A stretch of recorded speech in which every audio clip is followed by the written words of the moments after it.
So to this end, this is really what I wanted to leave you with, which is you probably expected a bunch of formulas and stuff. Tough. You have to really understand this. And go back to that first slide. Detached, egoless, focused on what's important, not living the hype, not trying to follow some lifestyle, but doing what you think is important, focusing on core value, ruthlessly prioritizing, and getting people who believe in these things. These are the values that we originally wrote in terms of how we recruit.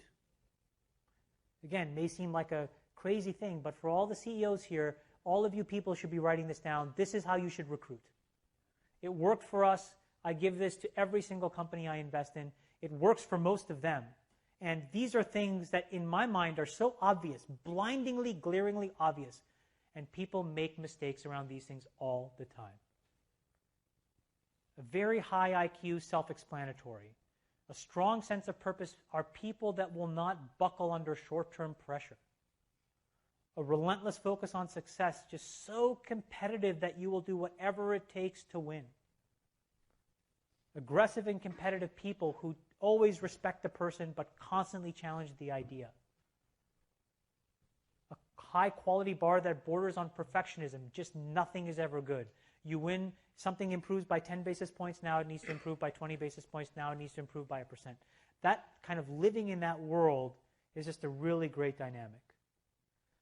People who are comfortable taking something that works and saying it doesn't work here and let's just reset and start again. And it just takes a lot of courage. When that guy came to me in Japan and said, hey, I think we need to introduce a blood type, or our team in Korea came with a bunch of different ideas, or our team in India came up with this really clever way of engaging with Facebook over a phone. You have to be willing to take yourself out of your own biases and find people who are willing to come up with things that, again, are unconventional. Another reason why you can't live in the bubble that is the valley. There are too many problems and too many products that are focused on solving the needs of the 1% of the 1% that live here.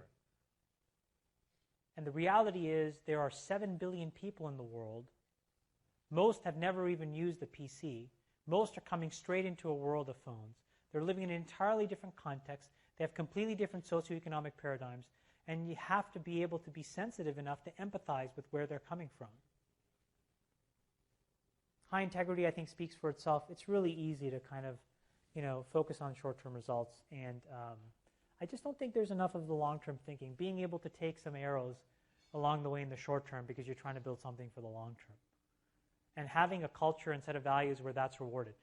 Perfect example of this is LinkedIn. Reid Hoffman's an extremely good friend of mine.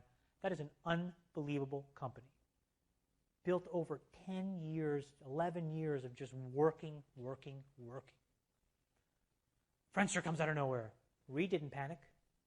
MySpace comes out of nowhere. Reid didn't panic. Facebook came out of nowhere. He didn't panic.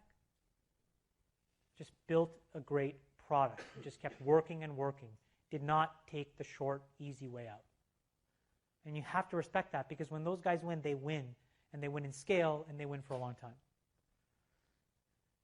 Surround yourself with good people seems obvious, but I see a lot of people who are just not comfortable recruiting people that are better than them. The best thing that I did was recruit 4 people to my team. My original growth team was James Wang, who was an engineering lead on Facebook platform, Naomi Gleit, who's the most tenured employee at Facebook and one of our best product managers, Alex Schultz, who is this unbelievable sort of crazy growth guy, and Javier Olivan, who ran international for me, and Blake Ross, who is a product manager who also founded Firefox. All of these guys are dramatically better than I was. All I did was enable a framework and create discipline. And they all thrived. And the great thing when I left was they didn't miss a beat. And that's really, really a good sign. And then the last thing is, cares about building real value over perception. I like oolong green tea as much as the next guy. It doesn't make anything happen. I like skinny jeans too. More on girls and guys, but whatever. It doesn't mean anything. And right now we're living in a world where you can get distracted by things that don't matter and the superficiality of how you think things should be done versus the things that need to get done. And that takes a lot of courage. So I think my time is up. Thank you. And I'm happy to take questions. By far the best investment you can make is in yourself. If you invest in yourself, nobody can take it away from you.